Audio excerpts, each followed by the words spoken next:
नमस्कार दोस्तों, एक बार फिर से स्वागत है आप सभी लोगों का अपने YouTube चैनल टारगेट सरकारी नौकरी में। आज के सेशन में हम करंट अफेयर के वन लाइनर क्वेश्चंस को डिस्कस करेंगे जो कि आपके किसी भी एक दिवसीय एग्जाम के लिए काफ़ी इंपॉर्टेंट होने वाले हैं। जैसा कि आपको पता है NTPC के एग्ज़ाम होने वाले हैं, लेखपाल के एग्ज़ाम होने वाले हैं और बहुत सारे वनडे एग्जाम्स के एग्ज़ाम जो हैं वो होने वाले हैं।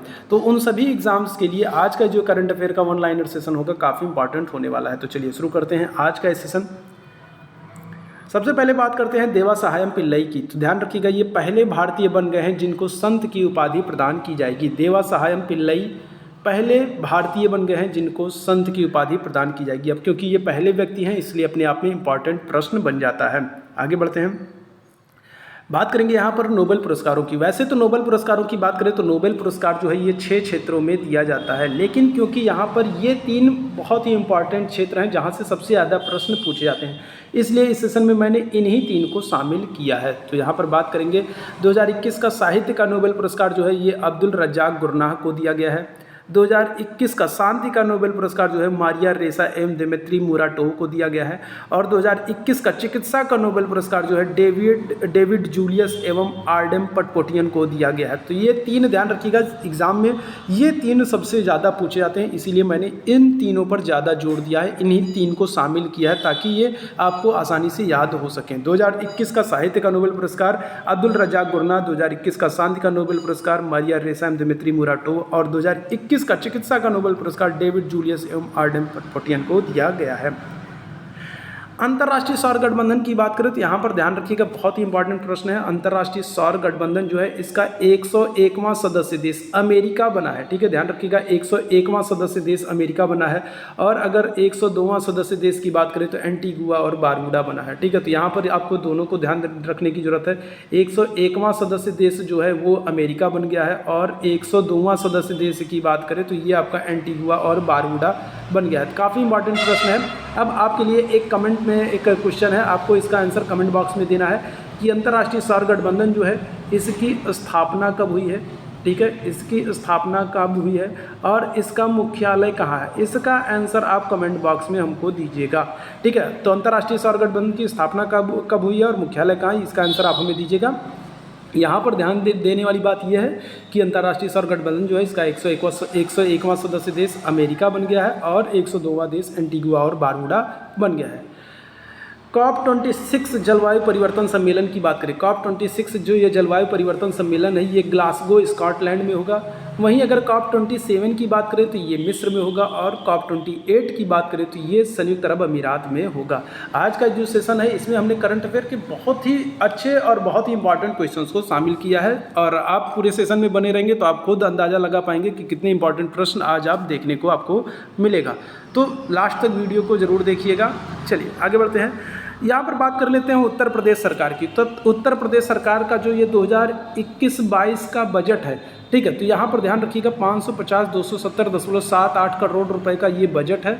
और ये 2021-22 का जो उत्तर प्रदेश सरकार का ये बजट है ये पहला पेपरलेस बजट है। ठीक है, यहाँ पर ये भी ध्यान रखिएगा कि ये उत्तर प्रदेश सरकार का जो है ये पहला पेपरलेस बजट है और उत्तर प्रदेश के इतिहास में सबसे बड़ा बजट है। ठीक है, तो 2021-22 का जो ये बजट है ये उत्तर प्रदेश के इतिहास का सबसे बड़ा बजट है, सबसे बड़ा बजट पहली बार प्रस्तुत किया गया है और पहला पेपरलेस बजट है। तो यहाँ पर ये जो ये अमाउंट है इसको आप ध्यान रखिएगा, ये अमाउंट जो है ये आपके लिए इम्पॉर्टेंट है। ठीक है, और पिछले बार के बजट के मुकाबले 37,410 करोड़ रुपए अधिक का यह बजट है। ठीक है, मतलब कि 2020-21 में जो बजट प्रस्तुत किया गया था उसकी तुलना में 2021-22 का जो ये बजट है ये 37,410 करोड़ रुपए अधिक का बजट है।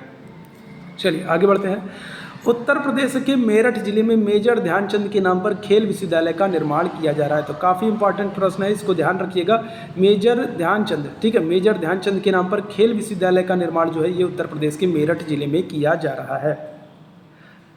आगे बढ़ते हैं, इंदौर की बात करते हैं। तो इंदौर जो है ध्यान रखिएगा ये 5वीं बार भारत का सबसे स्वच्छ शहर चुना गया है और भारत का पहला वाटर प्लस शहर चुना गया। अब क्योंकि पहला वाटर प्लस शहर चुना गया है तो अपने आप में काफ़ी इंपॉर्टेंट हो जाता है। ध्यान रखिएगा, इंदौर को 5वीं बार भारत का सबसे स्वच्छ शहर और भारत का पहला वाटर प्लस शहर जो है ये इंदौर को चुना गया है। तो काफ़ी इंपॉर्टेंट प्रश्न है, ध्यान रखिएगा।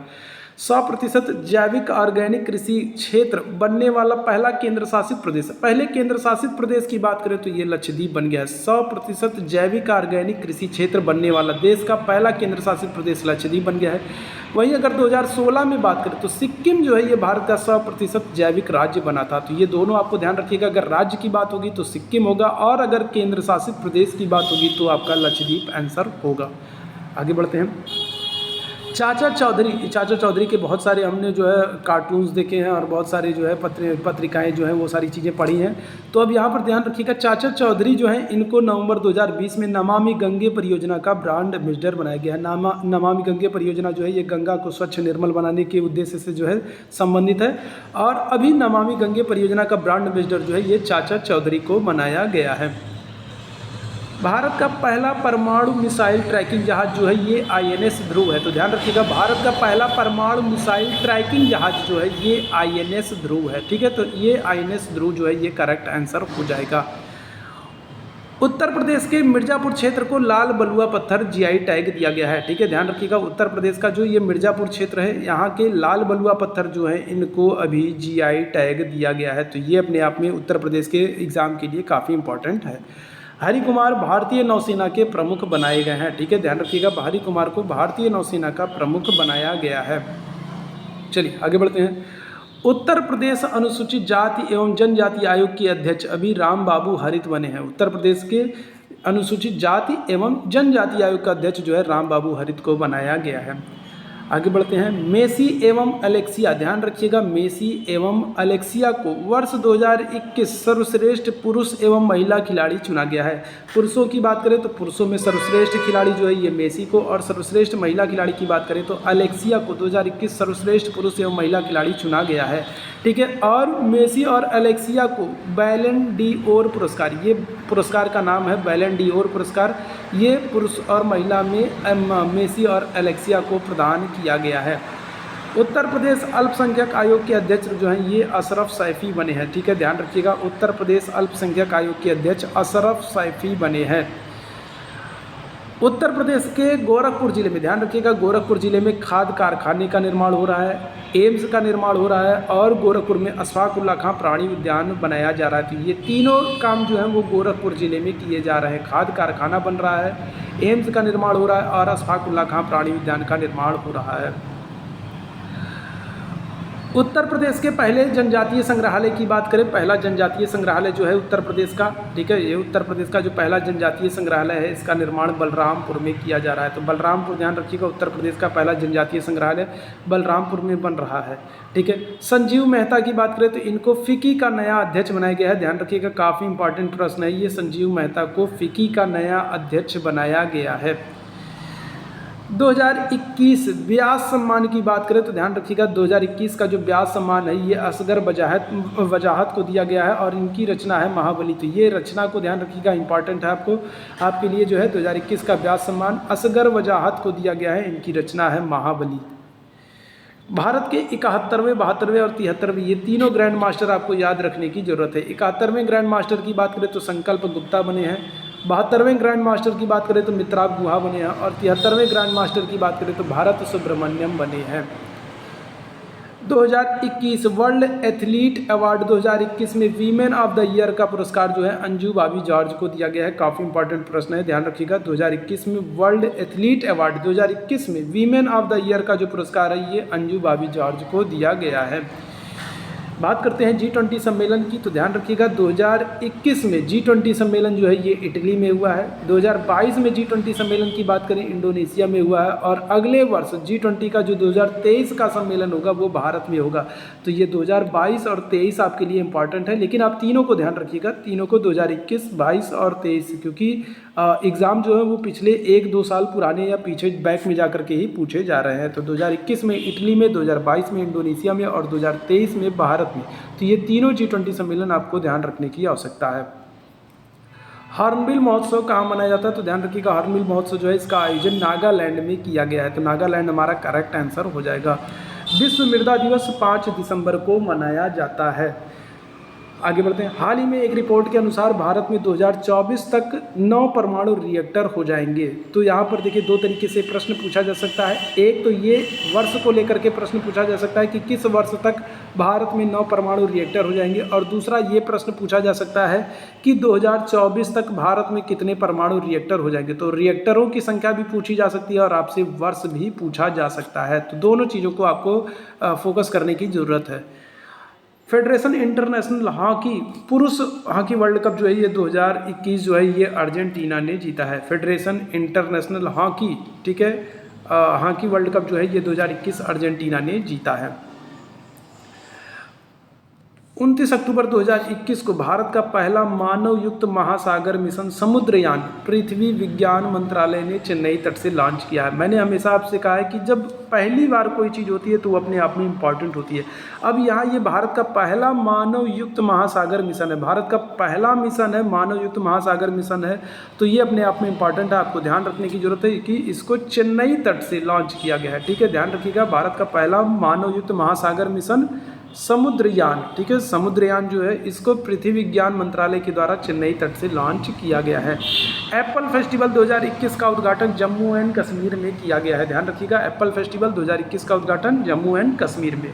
वीर रुपए क्रेडिट कार्ड जो है ये कोटक महिंद्रा बैंक ने लॉन्च किया है। वीर रुपए क्रेडिट कार्ड जो है ये कोटक महिंद्रा बैंक ने लॉन्च किया है। पब्लिक अफेयर इंडेक्स 2021 में बड़े राज्यों में केरल को शीर्ष स्थान प्राप्त हुआ है, ध्यान रखिएगा। पब्लिक अफेयर इंडेक्स 2021 में केरल जो है ये बड़े राज्यों में पहले स्थान पर है। बात कर लेते हैं मेजर ध्यानचंद खेल रत्न पुरस्कारों की। 2021 में मेजर ध्यानचंद खेल रत्न पुरस्कारों की घोषणा हुई है। अब वर्तमान में अगर बात करें तो ये खेल के क्षेत्र में दिया जाने वाला सबसे बड़ा पुरस्कार है, सर्वोच्च पुरस्कार है। नीरज चोपड़ा को जो है भाला फेंक में जो है भारत रत्न जो है ये मेजर ध्यानचंद खेल रत्न पुरस्कार दिया गया है। रवि कुमार को कुश्ती के क्षेत्र में मेजर ध्यानचंद पुरस्कार दिया गया है। लवलीना को मुक्केबाजी में, PR श्रीजेश को हॉकी में, अवनी लेखरा को पैरा शूटिंग में, सुमित अंतिल को पैरा एथलेटिक्स में, प्रमोद भगत को पैरा बैडमिंटन में, कृष्णा नागर को पैरा बैडमिंटन में और मनीष नरवाल को पैरा शूटिंग में मेजर ध्यानचंद खेल पुरस्कार दिया गया है। चलिए आगे बढ़ते हैं, आगे देखते हैं और किनको किनको दिया गया है। मनीष नरवाल के अलावा मिताली राज को क्रिकेट के क्षेत्र में, और सुनील छेत्री को फुटबॉल के क्षेत्र में और मनप्रीत सिंह को हॉकी के क्षेत्र में मेजर ध्यानचंद खेल रत्न पुरस्कार दिया गया है। तो इस वर्ष 2021 की बात करें, 2021 में इतने सारे लोगों को मेजर ध्यानचंद खेल रत्न पुरस्कार दिया गया है। ऑक्सफोर्ड डिक्शनरी की बात करें तो ऑक्सफोर्ड डिक्शनरी ने 2021 में वर्ड ऑफ द ईयर जो है ये वैक्स को चुना है। तो यहाँ पर आपको ऑक्सफोर्ड डिक्शनरी ध्यान रखना है। ऑक्सफोर्ड डिक्शनरी ने 2021 में word of the ear wax को चुना है। वहीं अगर कॉलिंग डिक्शनरी की बात करें, कॉलिंग नहीं होगा, कॉलिंस होगा, सा रहेगा, लास्ट में सा रहेगा यहाँ पर, ठीक है। तो कॉलिंस डिक्शनरी की बात करें, कॉलिंस डिक्शनरी ने NFT को वर्ल्ड ऑफ द ईयर 2021 चुना है। कॉलिंस डिक्शनरी ने NFT को वर्ल्ड ऑफ द ईयर 2021 चुना है। नेपाल के सेना प्रमुख जो है इनको राष्ट्रपति रामनाथ कोविंद ने अभी भारतीय सेना के जनरल मानद रैंक से सम्मानित किया है। नेपाल के सेना प्रमुख को, ठीक है, ध्यान रखिएगा, नेपाल के सेना प्रमुख को राष्ट्रपति रामनाथ कोविंद ने भारतीय सेना के जनरल मानद रैंक से सम्मानित किया गया है। जलवायु परिवर्तन प्रदर्शन सूचकांक 2022 की बात करें, क्योंकि ये 2022 का है तो इम्पॉर्टेंट है। 2022 में भारत का स्थान क्या है, तो भारत का स्थान 10वां है जलवायु परिवर्तन प्रदर्शन सूचकांक पे। शक्ति 2021 सैन्य अभ्यास नवंबर 2021 में भारत और फ्रांस के बीच आयोजित किया गया। शक्ति 2021 सैन्य अभ्यास की बात हो रही है तो नवंबर 2021 में ये भारत और फ्रांस के बीच में आयोजित किया गया। अच्छा, इसके अलावा बात करें, शक्ति सैन्य अभ्यास के अलावा बात करें भारत और फ्रांस के बीच में कौन कौन से सैन्य अभ्यास होते हैं, तो वरुण सैन्य अभ्यास ये भी भारत और फ्रांस के बीच में होता है, गरुड़ सैन्य अभ्यास ये भी भारत और फ्रांस के बीच में होता है, और डेजर्ट नाइट 21 ये अभ्यास भी भारत और फ्रांस के बीच में होता है। तो ये सारे युद्ध अभ्यास जो है भारत और फ्रांस के बीच में होते हैं, आपको ध्यान रखना है। भारत का पहला ISO सर्टिफाइड और भारत का पहला पब्लिक प्राइवेट पार्टनरशिप मॉडल पर आधारित रेलवे स्टेशन जो है ये रानी कमलापति रेलवे स्टेशन बन गया है, ठीक है, ध्यान रखिएगा। भारत का पहला ISO सर्टिफाइड और भारत का पहला public private partnership PPP model पर आधारित, पब्लिक प्राइवेट पार्टनरशिप मॉडल पर आधारित रेलवे स्टेशन रानी कमलापति रेलवे स्टेशन बन गया है। और अगर बात करें इस रेलवे स्टेशन का पुराना नाम जो है, तो पुराना नाम जो था इसका वो था हबीबगंज रेलवे स्टेशन, ठीक है, ध्यान रखिएगा। हबीबगंज रेलवे स्टेशन जो है इस रेलवे स्टेशन का पुराना नाम था। आगे बढ़ते हैं। आईसीसी पुरुष T20 विश्व कप 2021 की बात करें तो ये ऑस्ट्रेलिया ने जीता है। ठीक है, आईसीसी पुरुष T20 विश्व कप 2021 की बात करें तो ये ऑस्ट्रेलिया ने जीता है। और भारत का पहला खाद्य सुरक्षा संग्रहालय जो है ये तंजावुर तमिलनाडु में बनाया गया है। अब क्योंकि ये भारत का पहला खाद्य सुरक्षा संग्रहालय है तो आप खुद जान सकते हैं कि ये कितना इंपॉर्टेंट आपके लिए हो सकता है। ठीक है, तो भारत का पहला खाद्य सुरक्षा संग्रहालय तंजावुर तमिलनाडु में। आगे बढ़ते हैं। उत्तराखंड के अल्मोड़ा जिले के रानीखेत में भारत के पहले घास संरक्षण केंद्र का उद्घाटन किया गया। अब ये भी भारत का पहला घास संरक्षण केंद्र है तो इम्पॉर्टेंट तो होगा ही। ठीक है, तो उत्तराखंड के अल्मोड़ा जिले में रानीखेत में, ठीक है, अल्मोड़ा जिले के रानीखेत में भारत का पहला जो घास संरक्षण केंद्र है इसका उद्घाटन किया गया है। Indian film personality of the year award Hema Malini और प्रसून जोशी को दिया गया है। ध्यान रखिएगा, Indian film personality of the year 2021 की बात कर रहा है। 2021 जो है ये हेमा मालिनी और प्रसून जोशी को दिया गया है। 17 नवंबर की बात करें, 17 नवंबर 2021 को उत्तर प्रदेश के पहले वायु प्रदूषण नियंत्रण टावर का उद्घाटन नोएडा में किया गया। अब ये भी पहला है। जो भी चीज़ें पहली बार होती हैं वो अपने आप में इंपॉर्टेंट होती हैं, इस बात को आप जरूर ध्यान रखिएगा। ठीक है, अब क्योंकि ये उत्तर प्रदेश का पहला वायु प्रदूषण नियंत्रण टावर है और नोएडा में स्थापित किया गया है तो इंपॉर्टेंट क्वेश्चन है, जरूर ध्यान रखिएगा। ट्राइफेड आदि महोत्सव की बात करें तो ट्राइफेड आदि महोत्सव जो है 2021 इसका उद्घाटन नई दिल्ली में किया गया है। भारत को 2021 से 25 के लिए ये टाइम पीरियड जो है आपको ध्यान रखना है, टाइम ऑफ पीरियड जो है ये आपको ध्यान रखना है 2021। ठीक है, भारत को 2021 से 25 अवधि के लिए यूनेस्को के कार्यकारी बोर्ड के लिए फिर से चुना गया है। ठीक है, ध्यान रखिएगा। ठीक है, तो 2021 से 25 की अवधि के लिए यूनेस्को के कार्यकारी बोर्ड के लिए भारत को चुना गया है। सदर बाजार की बात करें, सदर बाजार जो है ये पुलिस स्टेशन 2021 के लिए भारत का सर्वश्रेष्ठ पुलिस स्टेशन का दर्जा प्राप्त किया है। ठीक है, 2021 में अगर बात करें सर्वश्रेष्ठ पुलिस स्टेशन का दर्जा तो सदर बाजार पुलिस स्टेशन जो है ये नई दिल्ली में है। ठीक है, ध्यान रखिएगा, नई दिल्ली में है और इसको अभी 2021 के लिए भारत का सर्वश्रेष्ठ पुलिस स्टेशन का दर्जा दिया गया है। आगे बढ़ते हैं, बात करते हैं लाल सलाम। तो लाल सलाम एक उपन्यास, ये जो पुस्तक है ध्यान रखिएगा ये पुस्तक स्मृति ईरानी की है। ठीक है, स्मृति ईरानी की पुस्तक है लाल सलाम एक उपन्यास। वर्ष 2021 की बात करें तो वर्ष 2021 में चंडीगढ़ की हरनाज संधू हैं और हरनाज संधू जो हैं ये मिस यूनिवर्स बनी है। ठीक है, तो ये आपके लिए इंपॉर्टेंट है, ध्यान रखिएगा। 2021 की जो मिस यूनिवर्स हैं वो भारत की हैं, चंडीगढ़ की हरनाज संधू बनी है। 2025 एशियाई युवा पैरा खेल के 5वें संस्करण, एक तो आपको ये ध्यान रखना है वर्ष 2025 एशियाई युवा पैरा खेल और संस्करण कौन सा है, 5वां संस्करण। इसकी मेजबानी कौन करेगा तो ताशकंद उज्बेकिस्तान के द्वारा की जाएगी। चलिए आगे बढ़ते हैं। भारत की पहली साइबर तहसील, अब यहाँ पर देखिए यहाँ पर भी ये पहली है। ठीक है, तो पहली साइबर तहसील है तो अपने आप में इंपॉर्टेंट होगी। भारत की पहली साइबर तहसील जो है बनाने का प्रस्ताव मध्य प्रदेश राज्य सरकार ने मंजूर किया है। ठीक है, मतलब कि मध्य प्रदेश में भारत की पहली साइबर तहसील बनाई जाएगी। भारतीय पर्वतारोहण फाउंडेशन की पहली महिला अध्यक्ष, अब क्योंकि ये पहली महिला अध्यक्ष, इनसे पहले बहुत सारे लोग अध्यक्ष बने हैं लेकिन महिला में अगर बात करें तो ये पहली महिला अध्यक्ष हैं। भारतीय पर्वतारोहण फाउंडेशन की पहली महिला अध्यक्ष जो है हर्षवंती बिष्ट बनी है, तो ये भी इम्पॉर्टेंट है। बारबाडोस यूनाइटेड किंगडम के औपनिवेशिक शासन से पूर्णतः मुक्त होने वाला पहला देश बन गया है। ठीक है, ध्यान रखिएगा, सॉरी पहला देश नहीं बना है, अभी हाल ही में जो है ये आज़ाद हुआ है। बारबाडोस की बात करें तो ये एक छोटा सा देश है, अटलांटिक महासागर में है और यूनाइटेड किंगडम मतलब कि इंग्लैंड के औपनिवेशिक शासन से पूर्णतः मुक्त होने वाला देश बन गया है। अभी हाल ही में ये देश जो है इस पर जो है इंग्लैंड का यूके का अधिकार था और अभी हाल में ये जो बारबाडोस है ये इंग्लैंड के शासन से मुक्त हुआ है, औपनिवेशिक शासन से मुक्त हुआ है। ठीक है, तो ये था आज का महत्वपूर्ण सेशन। करंट अफेयर के वन लाइनर क्वेश्चंस को हमने डिस्कस किया। उम्मीद है ये सेशन आपको पसंद आया होगा। अगर ये सेशन आपको पसंद आता है तो लाइक और शेयर कर दिए ताकि इसका सेकंड पार्ट हम जल्दी से जल्दी आपके लिए ला सकें। ये जो आज का करंट अफेयर का वन लाइनर सेशन था आपके सभी एक दिवसीय परीक्षाओं के लिए, आप किसी भी एक दिवसीय परीक्षा की तैयारी कर रहे हैं तो उसके लिए काफ़ी इंपॉर्टेंट होने वाला है। तो इसे लाइक शेयर जरूर कर दीजिए एक बार। हमारे साथ इसी तरीके से बने रहिए। हम फिर हाजिर होते एक नए महत्वपूर्ण सेशन के साथ। तब तक के लिए धन्यवाद दोस्तों।